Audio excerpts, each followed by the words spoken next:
오늘은 7월 15일 사도행전 10장 34절부터 48절까지입니다. 34절부터 읽어볼게요. 베드로가 입을 열어 말하되 내가 참으로 하나님은 사람의 외모를 보지 아니하시고 각 나라 중 하나님을 경외하며 의를 행하는 사람은 다 바르시는 줄 깨달았도다. 베드로가 고넬료 집에서 말씀을 증거하다가 고넬료의 가족들이 다 변화되고 하나님을 믿는 모습을 보면서 깨닫게 되는 겁니다. 하나님은 유대인들 뿐만이 아니라 이방인분들 중에서도 예수님을 믿게 되는 사람들이 많아지는 걸 내가 깨달았다. 하나님은 정말로 사람은 외모를 보지 아니하고 하나님은 사람의 외모를 보지 아니하고 중심을 보신다는 말씀을 내가 이제야 깨달았도다 라는 얘기를 하는 거죠. 한마디로 말하면 하나님은 유대인이나 이방인이나 차별 없이 예수 그리스도를 믿는 모든 사람들에게는 동일한 성령의 임재를 허락하시고 은혜를 허락하신다는 것을 깨달은 거예요. 차별은 누가 차별했어요? 사람들이 차별하는 거예요. 하나님은 차별이 없어. 하나님은 딱 하나 차별해요. 뭐겠습니까? 나라와 나라, 인종과 인종, 남자와 여자? 아니요, 그런 건 차별 안 해요. 뭘 차별하느냐? 믿는 자와 믿지 않는 자는 차별해. 믿는 사람에게는 구원을 주시고 믿지 않는 자에게는 영벌을 주시죠. 그러니까 믿지 않는 자들에게도 하나님께서는 복음을 전하라고 하셔서 그들도 구원하게 하시려는 게 하나님의 사랑 아닙니까? 복음은 그러므로 차별이 없어요. 성도는 그러므로 차별해서는 안 돼요. 교회 안에 보면 연세가 많은 분, 나이가 어린 분, 남자, 여자, 직업이 좋은 분, 직업이 나쁜 분, 잘 사는 분, 못 사는 분, 다양하게 있어. 차별하지 말라는 거예요. 왜? 하나님은 복음 안에 있는 모든 사람들을 차별하지 않아요. 사람들은 차별해. 그러나 성도는 차별해서는 안 돼요. 왜? 하나님이 만약에 여러분들이 구원을 주지 않았다면 여러분들 여기서 하나님께 감사할 수 있겠느냐는 거예요. 나도 은혜 받은 사람인데 어떻게 차별할 수 있겠어요? 복음은 차별이 없다.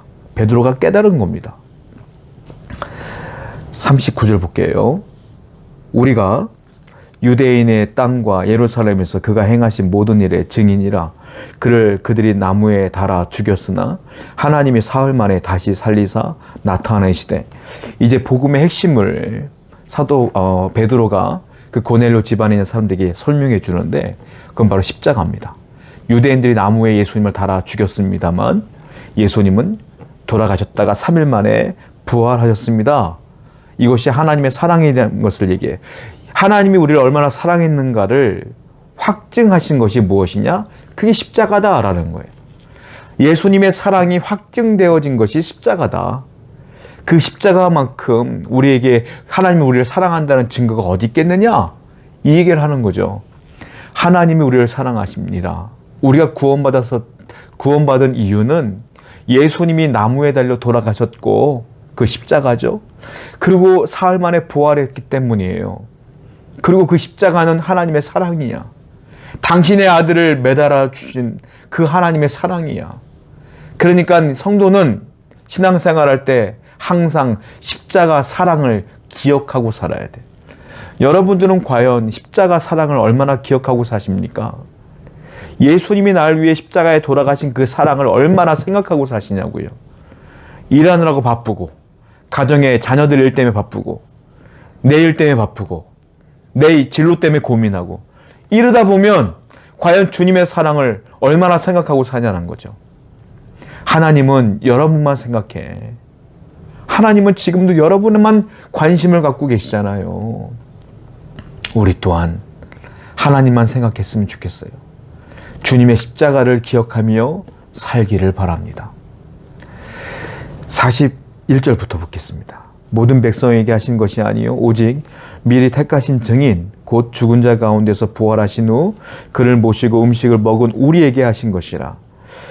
우리에게 명하사 백성에게 전도하되 하나님의 살아있는 자와 죽은 자의 재판장으로 정하신 자 곧 이 사람인 것을 증언하게 하셨고 그에 대하여 모든 선지자도 증언하되 그를 믿는 사람들이 다 그의 이름을 힘입어 죄 사함을 받는다 하였느니라. 십자가 사랑을 얘기하면서 하나님이 이 십자가 사랑을 증언하라고 증인을 세웠는데 그게 우리 12명이라는 거예요. 12명을 아무나 선택한 것이 아니라 하나님의 계획과 섭리로 선택을 했고 우리가 선택받았다. 우리는 그 사랑을 알았다 이거예요. 그런데 증인이 뭡니까? 증인이 본 것을 전해주는 게 증인이야. 그러니까 우린 증인의 삶을 살아야 되는데 그게 뭐냐? 예수님의 십자가의 죽음과 사랑과 부활하심과 구원하심을 그래서 우리는 목숨을 걸고 증언할 수밖에 없고 고넬료 집안에 있는 여러분들에게도 지금 제가 이 복음을 증언할 수밖에 없습니다라는 거예요. 다른 말로 말하면 제자에게는 베드로에게는 책임이 있다는 거예요. 어떤 책임? 증인으로 선택받은 책임. 그 책임이 뭐냐? 그게 복음 전파예요. 성도에게도 책임이 있어요. 세상 사람들은 아직도 하나님을 알지 못하지만 나는 복을 받아서 예수를 믿게 되었잖아요. 예수님의 살아계심과 죽으심과 부활하심을 우리는 믿지 않습니까? 그럼 우리도 증인이야. 증인이면 책임이 있어. 선택받은 책임. 그게 뭐예요? 복음 전파. 오늘도 예수님을 증언하시기 바라요. 그것이 여러분들의 사명이 되어야 돼요. 언제나 어떻게 전할까 고민하는 우리 성도가 되어야 될 줄 믿습니다. 44절입니다. 베드로가 이 말을 할 때 성령이 말씀을 듣는 모든 사람에게 내려오시니 고넬료 집안에 있는 모든 사람들에게 이 설교가 딱 끝나자마자 성령이 임하시더라 이거예요. 여러분 봄에 보면 벚꽃이 피지 않습니까? 벚꽃이 피는 날이 있어요. 그게 뭐냐면 따뜻한 온도를 계속 맞다가 보면 이 온도가 누적되어져요. 그러면 그 누적된 온도에 맞춰서 개화 시기가 되는 거예요. 그걸 뭐라고 말하냐? 적산 온도라 그래요.